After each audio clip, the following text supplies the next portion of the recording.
Odeio a aplicação, odeio agulha, tenho pavor de agulha. Eu já tentei usar via oral pra ver se melhorava a minha adesão. Eu esqueço.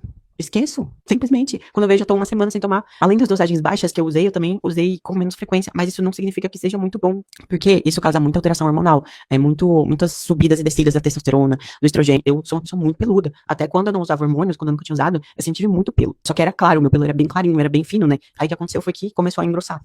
Quando eu nasci, gente, o meu apelido era bichinho preto. Porque eu tinha cabelo preto, pelo preto assim, da nuca até o bumbum. A minha avó me apelidou de bichinho preto. Enfim, eu tive alguns colaterais por conta vai e vem hormonal no meu organismo. 2024 foi minha última preparação, onde eu não pude competir porque eu tive uma contratura muito forte algumas semanas antes e o meu fisioterapeuta me recomendou repouso total. Essa época foi a última vez que eu usei o hormônio assim, de uma forma mais frequente e dosagens mais voltadas à performance no fisiculturismo. Só que 2024 também foi meu casamento. E foi algumas semanas antes da semana do campeonato. E eu já tava mais ou menos seca. E eu quis ir pro meu casamento mais ou menos seca, não com percentual de gordura próximo de palco, porque eu queria estar com o meu rosto mais gordinho, pra tirar umas fotos mais bonitas. E eu comecei a me assustar comigo. Eu tava com uma definição muscular no rosto que tava me incomodando. Aqui, a região do pescoço, meu pescoço tava muito musculoso, porque eu sempre treinei com ênfase no powerlifting, no powerbuilding. Então, eu sempre fiz muita força. Casava com o meu rostinho. Eu já tinha criado uma mentoria para atletas Figure, se chama Figure Academy, uma área de membros onde eu tenho algumas aulas sobre a categoria. Nessas aulas eu falei sobre esse aspecto que eu notei na Sydney, que foi milhões de vezes Miss Olímpia, não tem muita hipertrofia nessa região. Realmente é mais daqui para baixo, assim, do peitoral e do ombro para baixo. E eu percebi que isso deixava o físico dela muito feminino. E além disso, o rosto dela também não tinha muita alteração, gente, nenhuma masseter da mulher era hipertrofiado, cara. Junto com isso, começaram a aparecer outros efeitos colaterais.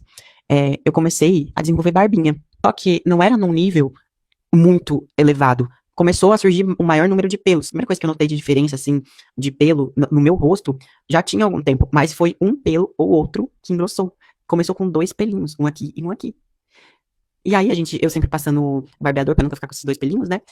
Conforme eu fui deixando crescer, esquecendo, eu comecei a perceber que eu tava começando a ficar com muito pelo. Começou a me dar uma feridinha aqui, outra feridinha aqui, porque eu tava passando o barbeador. Quando eu percebi o que tava acontecendo com o meu corpo, que eu tava mudando muito, tipo assim, alguns sinais de efeitos colaterais suaves, ok, a minha voz é alterada. Só que eu não tenho, assim, você vê que eu não tenho muita virilização, né? Quando eu vi que tava começando a passar desse limite de voz alterada e um pouquinho de pelo grosso, ou um pouquinho a mais de pelo na virilha, na perna, eu caí fora.